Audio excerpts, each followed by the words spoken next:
Assalamu alaikum.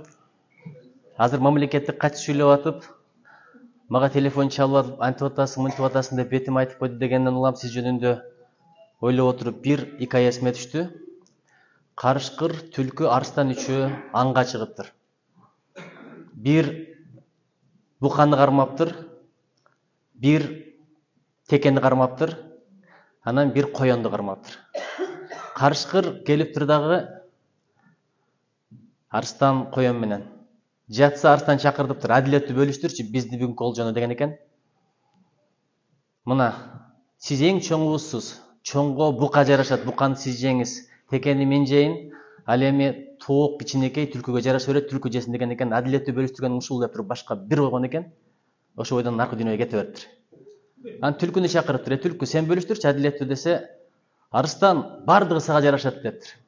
Эртең менен өтө көп жебеш керек, текени жеңиз. Обедиңизге буканы коелу, ужинге бир аз эле жесеңиз болот, тоок деле жараша берет деген экен. Аябай адилеттүү экенсиң, кайдан үйрөнүң десе, карышкырдын тагдырынан деген экен. Мен сизди эмнеге кеч эл акынын алды десе көрсө, карышкырды адилеттүү турбайсызбы? Карышкырдын бир өзгөчөлүгү бар. Ал арстандай күчтүү эмес, бирок циркте ойнобойт. Сиздин ушул бетке айткан сыпатыңыз бар, адилеттүү калыс сүйлөгөн сыпатыңыз бар, бирок мамлекеттик катчынын айтканы дагы чын. Баягы кабырга жөнүн карып айтып деп чоң статусту берип койгон, бирок ошого жараша ресурс берилбей атат.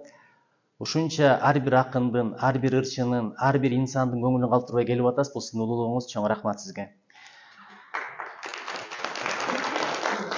Береке деген ушундай нерсе экен. Кээ бир адамга 10 бала берет. Бири алкаш, бири ууру, бири түрмөдө, биринде күйүм жок, биринде мээрим жок, бири табарман эмес. А кээ бирине бир эле бала берип коет, 10 баладан артык. Кайрымдуу десең кайрымдуу, мээримдүү десең мээримдүү, табарман, иштерман, кадыр барктуу, зоболосу зор. Эжеке сиз берекелүү аялсыз. Ар бир сабыңызда береке бар, ар бир оюңузда береке бар, ар бир сөзүңүздө береке бар. Сакадай боюңузда да береке бар. Анан мына залда кичинекей эле көп деле адам келбептир, бирок берекелүү зал болуптур. Аз эле адам келиптир, бирок келбеген адам жок экен. Мына Кыргыздын азыркы тарых легендалары. Бул жакта отурат.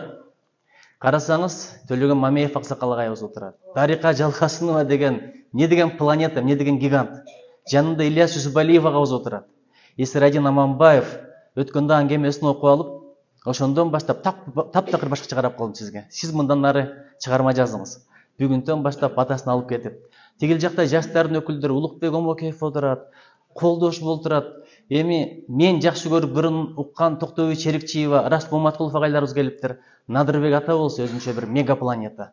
Мен деле аттарын атаган жокмун бардыгынын. Анткени бул жерде жөнөкөй адам жок. Эң аягында айтарым, эжеке бирөөгө өмүр тилейт экенсиң, бирөөгө көңүл тилейт экенсиң, бирөөгө ден соолук тилейт экенсиң. Мен сизгечи бир гана нерсе тилейм. Көз тийбесин.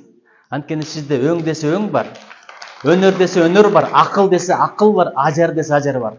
Кудайым колдосун, коргосун, өзүңүздөрдө сактаңыздар. Анткени көз адамды мазарга салат дейт, төнү казанга салат дейт. Чыгармачылыгыңызга береке. Саптарыңызда береке бар дедим. Азыр окуп атып эле эсимде калган 4 сапты эгер унутуп калбасам, окуп берейин.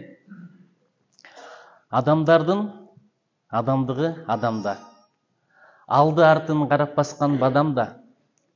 Кечиресиздер, адамдардын адамдыгы адамда, алды артын карап баскан адамда. Аттырат дейт жакшылары кийикти, арамзасы түртөт жарга жаманга. Бирыңызды бала кезден угуп сүйүп чоңойгонмун, ээрчип кеттин кара тору бир кызды деп. Кимге жазганыңызды билбейм.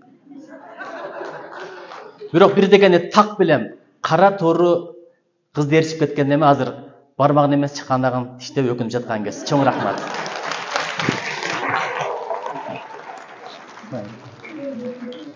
Чоң рахмат.